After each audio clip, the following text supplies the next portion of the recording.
morning everybody, and I welcome you all to the YouTube channel of Residential Paramount Mission School. This is CK Yadav, and again my dear students, I am here with the second chapter in English for class 6th, that is the lucky bird Huma. The lucky bird Huma.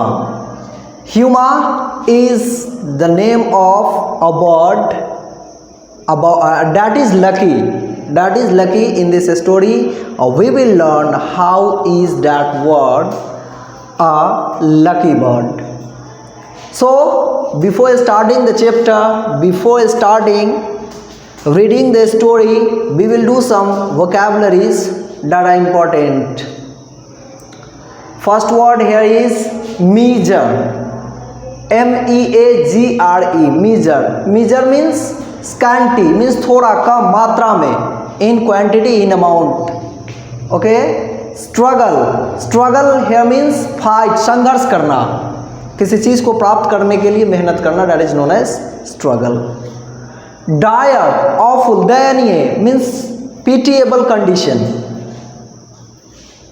Wrap means cover, ढकना या मोड़ना. Okay. Now the next word here is petty, means small. ये amount होता है, छोटा या कम रकम. Imprison means jail, कैद. Reward प्राइज होता है, पारितोषिक या पुरस्कार इसे हिंदी में कहा जाता है. Pluck, पुल, तोड़ना या खींचना. Ignorant means unaware. हिंदी में इसे लापरवाह कहते हैं. One who is not attentive, one who is not careful, he is called unaware, ignorant, careless and that all. So Hindi में इसे लापरवाह कहते हैं. Pleading means demanding होता है. Pleading means demanding, जो बहुत ज़्यादा मांगता हो. Suffocation, घुटन होता है. When you have problem to breathe, that condition is known as suffocation. So now we will start reading the story. The lucky bird Huma. Once upon a time, एक बार की बात है, there was a poor woodcutter in a small village in Kashmir. Kashmir के एक छोटे से गांव में एक गरीब लकड़हारा रहता था. He used to earn a meager income by cutting wood in the nearby forest and selling them in the local market. वो नज़दीक के जंगलों से लकड़ी काट कर और बगल के बाज़ार में बेचकर छोटा सा रकम कमाता था. It was really a hard struggle to support his large family consisting of himself, his wife and 7 daughters.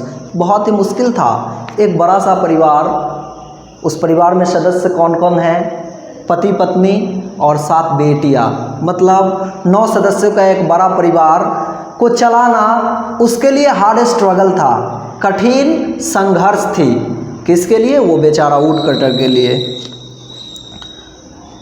Because he used to earn meager amount of money by cutting the woods and selling it in the local market. He could never buy a bit of meat for his family. वो कभी मांस का एक टुकड़ा भी अपने परिवार के लिए नहीं खरीद पाता था, क्योंकि वो बहुत कम कमाता था. Had no shoe on his feet, जूते उसके पैर में नहीं होते. And had only a rag to cover themselves in winter. केवल एक rag means you can say a piece of cloth that winter में अर्थात सर्दियों में वे उसी रैग में अपने आप को लपेटते थे, मतलब एक ही वस्त्र को वो पहनते थे. One day he went to cut tree as usual. साधारणतः एक दिन वो फिर साधारणतः वो एक दिन और लकड़ी काटने जाता। He was not feeling well, वो अच्छा महसूस नहीं कर रहा था। सो आफ्टर सम टाइम, कुछ समय के बाद, he lay down under a tree to rest, वृक्ष के नीचे आराम करने के लिए लेट जाता है। Huma was a lucky bird who happen to live in that forest. Huma जो एक भाग्यशाली पक्षी थी, चिड़िया थी, क्योंकि वह भी उसी जंगल में रहा करती थी। As the man was lying under the tree, जैसे कि वह व्यक्ति अर्थात वो वुड कटर वृक्ष के नीचे लेटा था। द बर्ड नोटिस्ड हिम, पक्षी ने उसे देखा। Seeing the wood cutter in dire poverty and sickness, the bird felt pity on him. उसकी गरीबी और बीमारी की स्थिति को देखकर पक्षी को, जो ह्यूमा है, उसे उस पर दया आ गई। So it flew down beside him and deposited a golden egg by his bundle of would. इसलिए वो उस वुड कटर के नज़दीक जाती है और उसके बंडल ऑफ वुड अर्थात लकड़ी का गट्ठर जहाँ रखा हुआ था उसके नज़दीक में वो एक सोने की अंडा देती है। देन इट फ्लू अवे, और वो उड़ जाती है। इन अ लिटिल वाइल, कुछ समय बाद, the wood cutter awake and saw the egg. लकड़हारा जगता है और उस अंडे को देखता है। He picked it up and wrapped it in his waist band. वो उसे उठा लेता है और अपने वेस्ट बैंड का मतलब कमरबंद, जैसे अंगोछा से कमर को बांधे हुए देखते हैं आप किसान को, उस तरह से वो कमरबंद में उस अंडे को वो बांध लेता है। कौन? वो लकड़हारा। He then took up his bundle of wood and went to the shopkeeper who generally bought it. ले करके लकड़ी को उस दुकानदार के पास गया लोकल मार्केट में, जो साधारण तौर पे उससे लकड़ियाँ खरीदता था। After giving him the bundle he showed the shopkeeper the golden egg. लकड़ी का गट्ठर देने के बाद दुकानदार को वो सोने का अंडा दिखाता है। Thought the woodcutter had no idea about the value of the egg, but the shopkeeper knew it well. Though the woodcutter had no idea about the value of the egg, जैसा कि उस लकड़हारे को उस अंडे की कीमत पता नहीं था, परंतु उसकी कीमत को वो दुकानदार भली भांति जानता था। The greedy shopkeeper bought the egg for a petty sum and then asked the woodcutter to go and get the bird that laid it. वो जो दुकानदार था वो लालची था। छोटा ही अमाउंट, मतलब बहुत ही कम रकम उस सोने के अंडे के लिए लकड़हारा को देता है और कहता है कि जाओ और जिस पक्षी ने, जिस चिड़िया ने इस अंडे को दी है, उस चिड़िया को लेकर के आना। He also promised to give him a good reward for the bird. उस पक्षी को लाने पे उसे अच्छा पुरस्कार देने का वो वादा भी करता है कि अगर तुम उस पक्षी को लेकर के आते हो मेरे पास, उस पक्षी को जिसने ये अंडा दिया है, तो मैं उसके बदले में तुम्हें कुछ पुरस्कार दूंगा, ऐसा वो वादा करता है। The man promised and left for home. वो व्यक्ति अर्थात जो थे लकड़हारे ने वादा किया मैं अगले देते आऊँगा, ऐसा कह के वो चल। ऑन द अगले दिन जाता है as usual to prepare his load of wood, लकड़ी का गट्ठर लाने के लिए।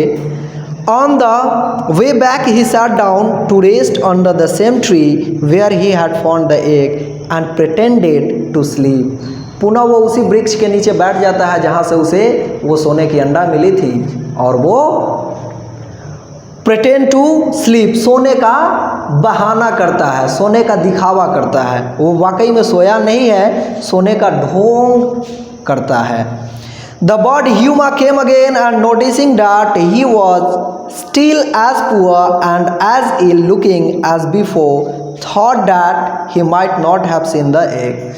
जब ह्यूमा उसकी पहले की तरह ही स्थिति को देखता है, पहले की तरह थका हुआ, पहले की तरह बीमार, गरीब जैसा चेहरा देख करके वो नोटिस करती है, ह्यूमा को लगता है कि शायद इसने उस अंडे को देखा ही नहीं तो उस अंडे को अगर देखता तो जा कर के बाजार में सोने के अंडे को बेचता, इसके पास बहुत सारे पैसे हो जाते और ये उदास नहीं होता।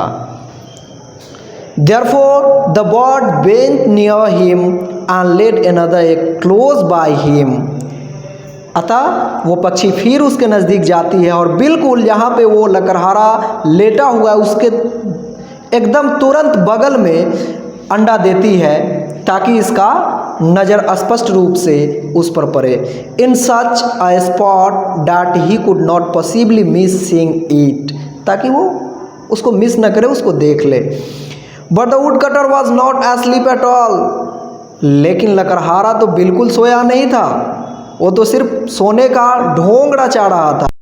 As soon as he thought, जैसे ही उसने उस पक्षी को देखा, he rose up to carry it to the shopkeeper। उसको पकड़ के कहाँ लेकर? उस दुकान के पास। What are you doing? To do with? अब ये कहता है, ह्यूमा कहती है क्या करना चाहता? डू नॉट किल मी, मत मारो, बट सेट मी फ्री, किंतु मुझे आज़ाद कर दो। मारो नहीं, मारने के बजाय मुझे क्या करो? आज़ाद कर दो। क्राइड द बर्ड, उस पर आया। You shall not fell of a reward, तुम पारितोषिक से, तुम रिवार्ड से फेल नहीं होगे, मतलब तुम्हें रिवार्ड मिलेगा। मुझे अगर नहीं भी मारते हो फिर भी तुम्हें पुरस्कार मिलेगा। Pluck one of my feathers and so it to the fire, मेरी पंखों में से एक निकाल लो और उसको आग में डाल दो। And you shall at once my country कोई काप, और इससे क्या होगा कि जैसे ही मेरे पंखों में से एक निकाल करके तुम अग्नि में डालोगे कि तुम तुरंत मेरे देश में पहुंच जाओगे। जिस देश की मैं रहने वाली हूं वहां तुम पहुंच जाओगे, जिस कंट्री का नाम है कोई काफ, where my parents will reward you, वहाँ मेरे माता पिता तुम्हें पारितोषिक देंगे।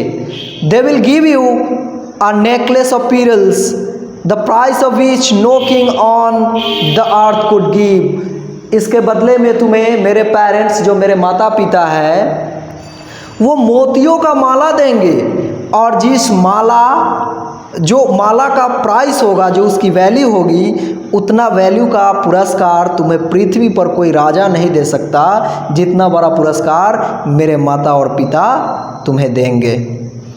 But the poor ignorant woodcutter would not listen to the bird's pleadings।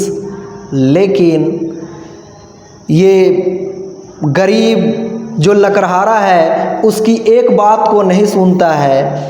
His mind was too much occupied with the thought of the reward that he would get from the shopkeeper, क्योंकि उसका दिमाग पूर्ण तरह से लीन हो चुका था। केवल वो यही सोचता था कि जितना जल्दी मैं इस पक्षी को लेकर के कहाँ जाऊँ? उस दुकानदार के पास जाऊँ जहाँ से मुझे पारितोषिक मिले। So he fasten the bird in his wrap, उसने क्या किया? अपने गट्ठर में उस पक्षी को जोर से बांध देता है। फास्टेन का मतलब जोर से बांधना। And ran off to the shopkeeper as fast as his legs could carry him, वो उतना जल्दी उस दुकानदार के पास पहुंचता है जितना जल्दी उसके पैर चल सकते थे।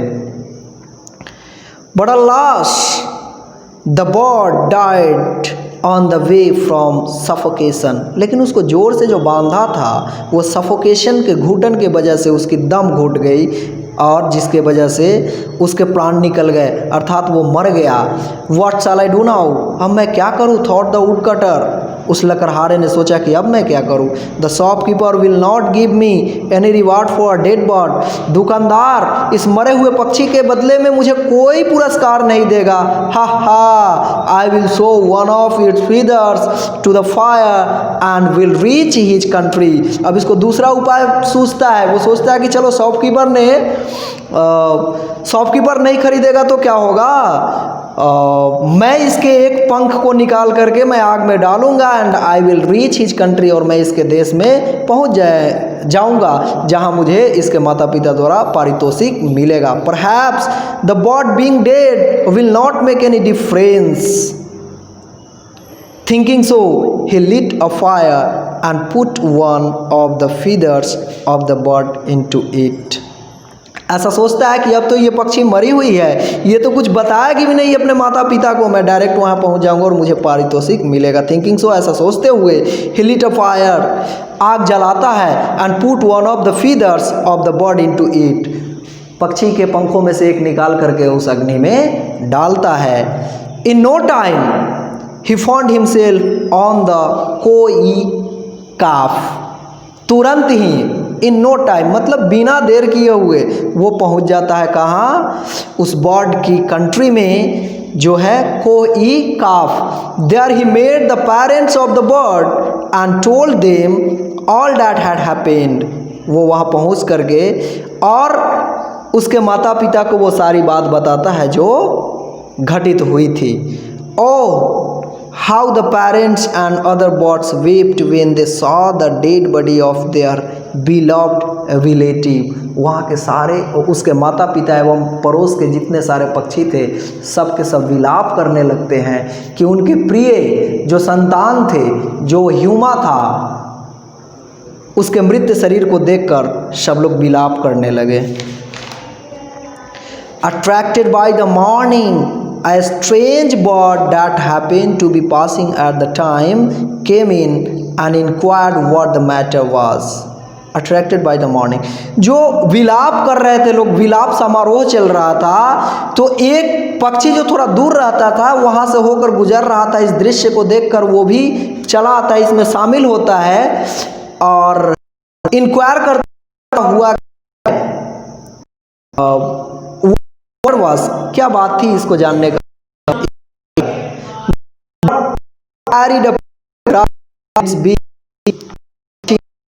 एक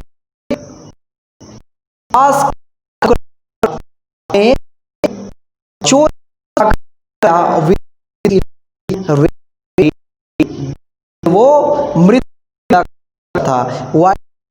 तुम लोग क्यों, it said to the sorrowful, बाकी पक्षी जो विलाप कर रहे थे उनको आप लोग क्यों कर रहे हो, बिकॉज आवर स्टेट। उन लोगों ने कहा कि जो संबंध मर गए हैं हम लोग कर रहे हैं। नेवर स्पीक अगेन, हम लोग अभी से दो बात नहीं कर, because he state. The reply if not said the strange, वो पक्षी कहा जिसके घास के एक टुकड़ा थे, उसने कहा कि whip your relative shall live again, आपके रिलेटिव है ये फिर से जीवित। Saying so it placed the piece in the mouth of the corpse and soon it was back. देखिए corpse here means dead body, मृत शरीर को हम कॉर्प्स कहते हैं। ओके, तो उस कॉर्प्स के मतलब मृत पक्षी जो थे उसके मुख में उसने उस घास का टुकड़ा को डाला। Everybody was rejoicing when suddenly the bird Huma was the saw the wood cutter and soon it was back to life. जैसे उसके मुख में डाला गया वो घास का एक टुकड़ा कि तुरंत वो जिंदा वापस जिंदा हो जाता है Huma. Everybody was rejoicing when suddenly, सब लोग रिजॉइस कर रहे थे, मतलब काफ़ी इंजॉय कर रहे थे जीवित देख करके। The bird Huma saw the wood cutter, अचानक ह्यूमा की दृष्टि उस लकड़हारे पे पड़ता है। It at once remembered his faithlessness and carelessness, वो तुरंत याद करती है उसकी लापरवाही को। किसकी लापरवाही को? उस लकड़हारे की लापरवाही को। I could have made you great and happy, मैं चाहता था तुम्हें महान और खुशहाल बनाने का।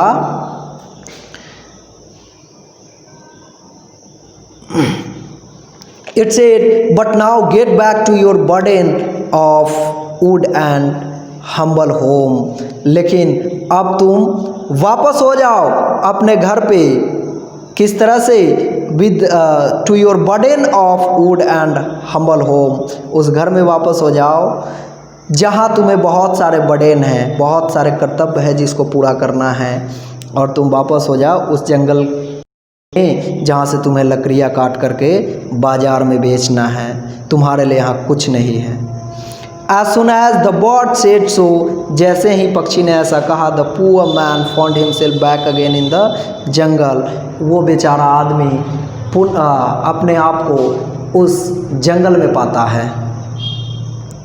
And standing by the load of food that he had prepared before he was transported to कोई काप, खड़ा होकर के उसी लकड़ी के गट्ठर को देख रहा है जिसको उसने उस बर्ड्स के कंट्री में जाने से पहले एकत्रित किया था, उसको देख रहा है। ही सोल्ड हिज वुड, वो अपना लकड़ी बेचता है। And then went back to his wife and daughters in a very sad frame of mind, बड़ी दुखी मिजाज से वापस अपने घर को जाता है।